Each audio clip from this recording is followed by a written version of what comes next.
नमस्कार, जय हिंद दोस्तों, स्वागत है आपका हमारे चैनल भारतवाणी पर। वक्त हो गया है आज की तमाम बड़ी खबरों को जानने का। आज हम आपको बताएंगे देश भर में चलेगा एक ही card, one nation one ration card.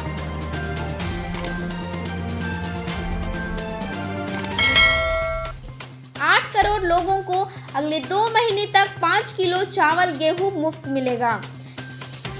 यात्रीगण कृपया ध्यान दें, रेलवे ने 30 जून तक के बुकिंग टिकट किए कैंसिल, रिफंड होंगे पूरे पैसे। रेलवे ने आज सभी यात्रियों के लिए एक जरूरी सूचना दी। रेलवे ने जानकारी देते हुए बताया कि उसने 30 जून और उससे पहले की यात्रा के लिए पहले से बुक किए गए सभी टिकट रद्द कर दिए हैं। रेलवे इन सभी कैंसिल किए गए टिकटों के पैसे रिफंड करेगी। हालांकि रेलवे ने इसके साथ ही साफ किया है कि इस दौरान चलाई जा रही सभी स्पेशल यात्री ट्रेनें और श्रमिक एक्सप्रेस सामान्य रूप से चलती रहेगी। जल्द शुरू होगा बसों का परिचालन, इन गाइडलाइंस का करना होगा पालन। पीएम मोदी ने तय कर दिया है कि लॉकडाउन 4 होगा, हालांकि इसके कायदे कानून क्या होंगे इस बारे में संशय है। पीएम मोदी ने अपने संबोधन में कहा था कि 18 मई से पहले इस बारे में जानकारी दे दी जाएगी। आइए देखते हैं बस परिचालन के लिए कौन कौन सी जरूरी गाइडलाइंस दिए गए हैं। प्रत्येक ट्रिप से पहले और बाद में बसों को सैनिटाइज करना होगा। प्रत्येक 2-3 घंटे में बस टर्मिनल को सैनिटाइज करना होगा। बसों में सीमित संख्या में ही यात्रियों को चढ़ने की अनुमति होगी। कतारबद्ध होकर यात्रियों को बस में चढ़ना होगा। उतरने और चढ़ने के लिए अलग अलग द्वार की व्यवस्था होनी चाहिए। बिना मास्क पहने किसी भी यात्री को बस में यात्रा करने नहीं दिया जाएगा। यात्रियों को बस में चढ़ने से पहले उनकी थर्मल स्कैनिंग की जिम्मेदारी कंडक्टर की होगी। बस में भी यात्रियों के लिए सैनिटाइजर रखना अनिवार्य होगा। यात्रियों को भी अपने साथ सैनिटाइजर रखना होगा। बस ड्राइवर, हेल्पर और कंडक्टर को अपने साथ हमेशा हैंड सैनिटाइजर रखना होगा। इन सबको N95 मास्क, ग्लव्स का इस्तेमाल करना होगा। थोड़ी थोड़ी देर में हाथ सैनिटाइज करते रहना होगा। कोशिश करनी होगी कि नकदी में भाड़े का लेन देन ना के बराबर हो। कंडक्टर को अपने साथ ड्रॉप बॉक्स रखना होगा ताकि करेंसी को हाथ न लगाना पड़े। ऑनलाइन टिकट की व्यवस्था की जाए तो और भी बेहतर होगा। बस टर्मिनल सहित जहां जहां बसें रुकेंगी वहां रिटेल दुकानों पर हैंड सैनिटाइजर और मास्क की बिक्री होनी चाहिए। बस के अंदर टर्मिनल और स्टॉपेज में भीड़ को कंट्रोल करने की जिम्मेदारी कंडक्टर की होगी। 12 जून को अमेज़न प्राइम पर रिलीज होगा आयुष्मान और अमिताभ का गुलाबो सिताबो। कोरोना वायरस की वजह से देश में लंबे वक्त से लॉकडाउन चल रहा है। ऐसे में फिल्म इंडस्ट्री भी पूरी तरह बंद है। ना किसी फिल्म की शूटिंग हो रही है, ना कोई फिल्म रिलीज हो रहा है। इस वजह से कई फिल्में हैं जो बीच में लटक गई है। लॉकडाउन के लगातार बढ़ने के साथ साथ आए दिन ये खबरें भी आ रही है कि जिन फिल्मों की रिलीज रुक गई है उन्हें OTT प्लेटफॉर्म पर रिलीज किया जा सकता है। हालांकि ज़्यादातर फिल्में के डायरेक्टर्स का कहना है कि वो थिएटर खुलने का इंतज़ार करेंगे, लेकिन गुलाबो सिताबो के डायरेक्टर ने फिल्म को OTT प्लेटफॉर्म पर उतारने का मन बना लिया है। मध्यम आय वर्ग के लिए हाउसिंग लोन पर सब्सिडी की समय सीमा बढ़ाई गई। वित्त मंत्री निर्मला सीतारमण ने गुरुवार को हाउसिंग सेक्टर को गति देने के लिए मध्यम आय वर्ग के लिए सस्ते मकानों पर 70,000 करोड़ रुपए की सब्सिडी योजना का विस्तार किए जाने की घोषणा की।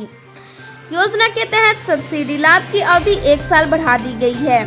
6 लाख से 18 लाख सालाना आय वाले मध्यम आय वर्ग के लिए क्रेडिट लिंक्ड सब्सिडी योजना मई 2017 से शुरू की गई और उसे मार्च 2020 तक बढ़ाया गया था। वित्त मंत्री निर्मला सीतारमण ने इस बारे में गुरुवार को ऐलान किया है कि जो 20 लाख करोड़ रुपए के पैकेज का हिस्सा है। अब तक प्रधानमंत्री आवास योजना के तहत मध्य वर्गों के करीब 3,30,000 लोगों को इसका फायदा मिल चुका है। 2020-21 के दौरान इससे 2.5 लाख मध्य आय वर्ग के परिवारों को फायदा होगा। इससे हाउसिंग सेक्टर में करीब 70,000 करोड़ से ज्यादा का निवेश होगा, जिससे नए रोजगार सृजन होंगे। इसके साथ ही स्टील, सीमेंट, ट्रांसपोर्ट और अन्य निर्माणाधीन सामग्रियों की मांग बढ़ेगी। देश के 8 करोड़ लोगों को 2 महीने तक 5 किलो चावल गेहूं मिलेगा मुफ्त। सभी को मुफ्त भोजन का प्रबंध सरकार ने कराने का फैसला लिया है। अगले 2 महीने तक मुफ्त 5 किलो प्रति व्यक्ति चावल, गेहूं और 1 किलो चना दिया जाएगा। यह लाभ बिना राशन कार्ड वालों को भी मिलेगा। इसके लिए सरकार ने 3,500 करोड़ रुपए का प्रावधान किया है। इसे मजदूरों तक पहुंचाने का काम राज्य सरकार के द्वारा किया जाएगा। नेपाल में लिपुलेख और कालापानी क्षेत्र को लेकर भारत के साथ सीमा विवाद को लेकर बहस और तेज हो गई है। नेपाल में सड़क से लेकर संसद तक इस मुद्दे पर चर्चा हो रही है। नेपाल के प्रधानमंत्री केपी शर्मा ओली ने लिपुलेख में भारत के सड़क बनाने को लेकर बुधवार को एक सर्वदलीय बैठक भी बुलाई। इस बैठक में तमाम संसद और पूर्व प्रधानमंत्री भी शामिल हुए। नेपाल का कहना है कि 1816 की सुगौली संधि के तहत महाकाली नदी का पूर्वी हिस्सा कालापानी, लिपुलेख, लिम्पियाधौरा नेपाल के अधिकार क्षेत्र में आते हैं। 2015 में जब भारत और चीन द्विपक्षीय व्यापार मार्ग के लिए लिपुलेख में सड़क बनाने पर राजी हुए तो उस वक्त भी नेपाल ने आपत्ति जताई थी। हालांकि भारत ने स्पष्ट किया है कि सड़क निर्माण भारतीय क्षेत्र में ही हुआ है, लेकिन नेपाल से करीबी संबंध को देखते हुए इस मुद्दे पर समाधान राजनयिक वार्ता के जरिए निकालने की कोशिश की जाएगी। सीबीएसई बोर्ड का फैसला, 9वीं और 11वीं में फेल छात्राओं को मिलेगा एक और मौका। स्कूल अपने हिसाब से ऑनलाइन या ऑफलाइन टेस्ट लेंगे। सीबीएसई की ओर से जारी सूचना में कहा गया है कि माता पिता और स्टूडेंट्स के अनुरोध को देखते हुए यह निर्णय लिया गया है कि 9वीं और 11वीं के सभी असफल स्टूडेंट्स को एक बार फिर स्कूल बोर्ड टेस्ट में शामिल होने का मौका दिया जाएगा, बिना इस बात की परवाह किए कि उनकी परीक्षाएं पूरी हो चुकी है और परीक्षा परिणाम जारी हो गए हैं या उनकी परीक्षाएं नहीं हुई है। इस सुविधा को कई विषयों और प्रयासों के बावजूद बढ़ाया जाना है। बाहर फंसे बंगाल के लोगों के लिए चलेगी 105 अतिरिक्त ट्रेनें। कोरोना संकट के बीच देश के अलग अलग हिस्से में लाखों की संख्या में प्रवासी मजदूर और लोग फंसे हुए हैं।